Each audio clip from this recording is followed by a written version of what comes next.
عزيزي المشاهد، أهلا بيك في حلقة جديدة مع واحد من أجدد اللابات، والحقيقة من اللابات المميزة جدا. يمكن مقارنة بالمتاح في السوق، اللابتوب ده بيقدم حاجة مختلفة ومميزة تخليه واحد من اختياراتك اللي جاية. مش هطول عليك في الكلام كتير وهخش على طول في صميم حلقة النهاردة عشان أكلمك عن ال MSI الكاتانا الجديد اللي على غير اللابات المتاحة في نفس الفئة السعرية وكمان الأجيال اللي فاتت جايب تغييرات مهمة جدا. بس بعيدا عن السعر اللي هتسمعه كمان شوية، اللابتوب كفئة يصنف فئة اقتصادية، المنتج يصنف كفئة اقتصادية. المفروض كان في فئة اسمها السورد بس نوعا ما اتحالت على المعاش مع الاجيال الجديده. تحتيه كفئه اقل اسمها السايبورغ، والاعلى حاجه اسمها الكروس هير، هنتكلم عنه في حلقه جايه ان شاء الله. فاللابتوب كفئه يعتبر اقتصادي المواصفات او الفئه، عشان عارف السعر اول ما هيتسمع في حاجات ممكن تتسحب كده من حته اسمها اسكندريه. المهم النسخه دي هي الكاتانا 15 اتش اكس، وهسيب لك باقي الاسم قدامك. في منه في السوق المصري حاليا 5 نسخ موجودين، بيختلفوا من حيث البروسيسور مره، والكارت مره، والاس اس دي مره، والويندوز مره. الاس اس دي كحجم طبعا، لكن في 4 حاجات مشتركه بينهم هتعجبك جدا. اول حاجه المواصفات. النسخه اللي معايا هنا فيها بروسيسور كور اي 7 من الجيل ال 14 650 اتش اكس، وده بروسيسور 16 نواه متقسم ما بين 8 انويه اداء و8 انويه كفاءه بتوتال 24 ثريد. بروسيسور كويس جدا للاستخدامات اليوميه زي الدراسه والاستخدامات المعقده زي المونتاج، البرامج الهندسيه، الكودينج او البروجرامينج. وبمناسبه البرامج الهندسيه والالعاب، النسخه دي بتيجي بكارت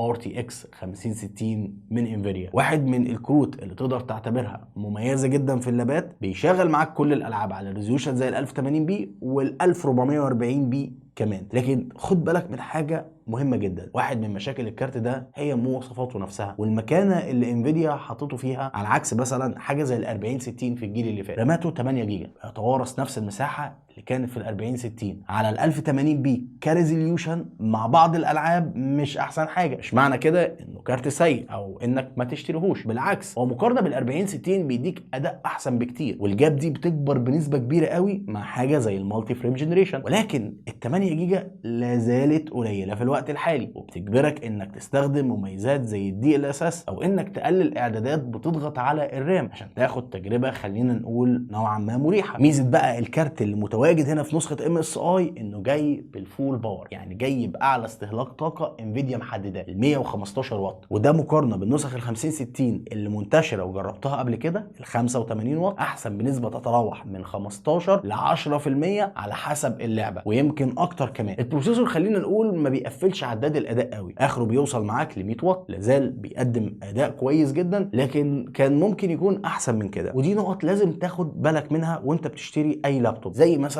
الشاحن او الادابتور. الشاحن هنا بيتعامل معامله الباور سبلاي لو انت هتوصله وتشتغل عليه، فلو الباور هنا اقل من التوتال اللي الجهاز ده محتاجه بتضطر انك تاخد اداء اقل. الارقام اللي انا بقول لك عليها دي وانا ضاغط على البروسيسور والكارت في وقت واحد، لان هنا الباور او الادابتور او الشاحن جاي ب 240 واط، وده واط كفايه انك تشغل الاثنين دولت في وقت واحد على اعلى استهلاك طاقه ليهم. خلي بالك النقطه دي كتير جدا بيقع فيها، ان حتى لو الجهاز بيديك الفول بيرفورمانس او بيديك الفول باور بتاع القطع، طول ما الادابتور او الشاحن او الباور سبلاي ما بيدكش الباور اللي محتاجه يبقى الاداء عليه السلام. كل النسخ منه بتيجي برامات 16 جيجا DDR5 السويت سبوت، بس كنا نتمنى احسن من كده، بس الوقت الحالي ما يسمحش بحاجه زي كده في وضعيه دول تشانل. وعلى قد ما هي مأثره شويه على سمك الجهاز ده، لانها ميزه مهمه جدا، لان بعيدا عن اداء الدول تشانل انت عندك ميزه الابجريد بتوصل لحد 96 جيجا رامات، فلو بتشتغل على افتر افكتس ده احسن اختيار ليك. على الناحيه الثانيه الاس اس دي عكس الرامات، للاسف مفيش فيه اي ابجريد او اضافه، زي ما تقدر تقول كده الجهاز بيحتكم على سلوت واحد في الاس اس دي الاساسي، بيكون ما بين 1 تيرا ل 512 جيجا على حسب النسخه. انا النسخه اللي معايا 512 جيجا طبعا بخطوط الجيل الرابع، بسرعات تخليك تفتح الجهاز في ثواني وتتعامل معاه بشكل سريع جدا سواء كان للبرامج او للالعاب. تاني حاجه واهم حاجه التبريد، مفيش اداء ايا كان الجهاز ايه وسعره ايه وفئته ايه من غير التبريد، والحقيقه اللابتوب هنا دايره التبريد فيه ممتازه جدا، بالعكس بتديك ارقام انا نادرا لما بقيت اشوفها او بسمعها، بالاخص في اللابات الانتل. يعني مثلا البروسيسور هنا اقصى حاجه قدر يوصل لها كانت 80 درجه، والكارت 75 درجه. كل درجات الحراره دي بعيده تماما عن الثروتلينج سواء للبروسيسور او للكارت، حتى من غير لعب في الاعدادات باي شكل كان، سواء في التبريد او في الفولتج، ودي ميزه اهم من الاداء والمواصفات الحقيقه، لان المواصفات من غير تبريد كويس ملهاش اي لازمه. الدايره متوزعه بشكل كويس على جناب اللابتوب، بالاخص تحت الشاشه او في ظهر الجهاز وعند الجنب الشمال فقط لا غير، وده مخلي المنافذ متوزعه بشكل خلينا نقول موزون شويه. عندك في الجنب اليمين يو اس بي تايب اي ويو اس بي تايب سي مش ثاندر بولت مع اتش دي ام اي والصوت واللان، ده بجانب الواي فاي والبلوتوث، ومفيش منفذ هنا لخروج الهواء السخن. على الشمال في منفذ للهواء السخن، لكن عندك 2 يو اس بي تايب اي. حجم دايره التبريد كبير والهيت بايبس قطرها كبير، ده مخلي اللابتوب على قد ما ان هو بيقدم درجات حراره كويسه لانه نوعا ما تقيل حبتين، 2 كيلو و400 جرام، منهم 400 جرام بس لبلوك الومنيوم معمول للبطاريه ال 75 واط، وعندك مروحتين، واحده للبروسيسور وواحده للكارت. وقت الضغط الشديد على قطعه واحده الاثنين بيشتغلوا مع بعض وصوتهم عالي. فتحات التهويه من تحت خلينا نقول سيمي دايركت او دايركت اكتر من النسخ اللي فاتت عشان تدخل هواء ابرد يزيح الهواء السخن، ودي بالمناسبه تعديل مهم جدا ما كانش موجود في النسخ اللي فاتت. فزي ما انت شايف كل الحاجات دي ساعدت في التبريد في النهايه، حتى الشريحه الاساسيه او التشيبس اللي ما بتاثرش بشكل كبير على درجه الحراره موجوده في مكان منفصل عن الدايره الكامله، وغير كده كمان ليها تبريد خاص بيها منفصل تماما. ثالث حاجه الشاشه، واختص بالكلام هنا حاجتين اتنين، التردد والريزولوشن. الشاشه هنا حجمها 15.6 بوصه وحواف نوعا ما كبيره شويه، وعلى الحجم ده عندك كيبورد كامل بزراير بتنور ار جي بي على 4 زون. الزراير الاساسيه حجمها مناسب جدا للاستخدام، انما النون باد موجوده بس حجمها اصغر. التراك باد في نص الكيبورد وحجمها متوسط جدا، مش هتستخدمها كجهاز جيمنج. الشاشه بريزولوشن كيو اتش دي او 2K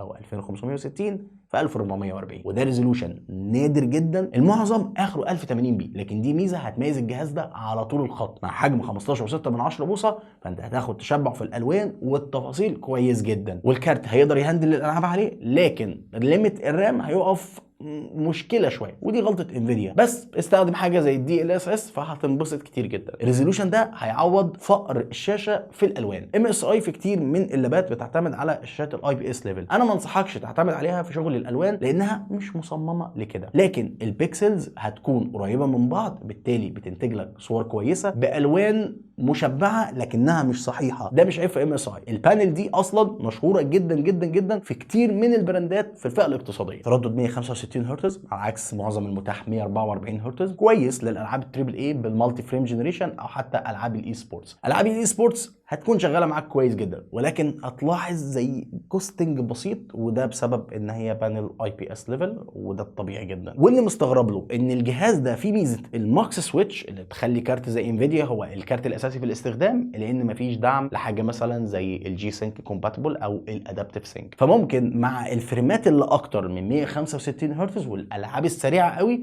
تلاقي تيرنج بسيط. رابع واخر حاجه هو السعر. على المواصفات والمميزات اللي انا سردتها لك من شويه، لان سعر اللابتوب ده هو اهم واكبر ميزه، يعتبر سعرا احسن من منافسين كتير جدا بدون ذكر اسماء، بمعنى ان المواصفات دي هتلاقيها عادي جدا بس مع شويه تضحيات. يعني المنتشر اما كارت 85 واط او احيانا 75 واط، انما 115 واط دي نادره شويه او مش موجوده. فلو هتدفع نفس السعر بكارت اداء اعلى يبقى انت اولى. كل المتاح من الفئه الاقتصاديه في اللابات وصولا بالفئه المتوسطه الشاشه 1080 بي مش 1440 بي او كيو اتش دي، فدي ميزه كمان كويسه جدا خصوصا في الاستخدامات العاديه وحتى الالعاب بعيدا عن مشكله ال 50 60. الجهاز سعره وقت التصوير هو 61999 جنيه، وده السعر الرسمي اللي المفروض بيكون متاح بيه في كل مكان. ممكن اقل ممكن اعلى، اقل اشتري بنفس السعر، اشتري طبعا لان ده السعر الرسمي